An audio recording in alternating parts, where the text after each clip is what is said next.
Hello, hello. Wala kunoy label o kaugnayan, pero love ang tawagan. Unsa man na murag pen shop na tindahan pero walay ballpen baligya imong makitaan.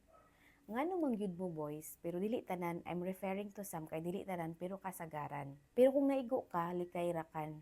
Nga i-normalize raman ninyo ang pag-sweet-sweet sa uban, bisan kung naa na mo'y kabilinggan. Nga moingon ra na text-text ra na taman og joke-joke ra ang tanan. Ha? Gara-gara? Pag sure mo gentleman, aw dili day gentle kay abusado man. Unya bisan kapila na nasakpan, wala gihapoy kabag-uhan. Kay ngano di ay, asa magsugod ang tanan. Lisod pod og diretso dayon nimo siya gibaba.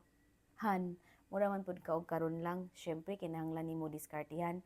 Pareha sa imo taghimo sa imo partner o asawa atong imo pa siyang gipanguyaban. Lisod pod og diretso ra nimo siya gihalukan, syempre magsugod gyud sa sungog-sungog sa kauban. Unya parong wrong send pero nagulat di ay nga ma-replyan. Ay nata ninyo boys palihog lang. Unya himuon na ba dayon ninyo na rason ang asawa kay alingog-ngog ug magutbutan, maong maghanap og lain na magara-garaan. Ambot na lang ninyo kung kanus apa mo matauhan. Magulat pa man siguro mo nga mabawsan, pero ayaw na lang kay lisod na kaayo magabaan. So until sa sunod, salamat sa panonood.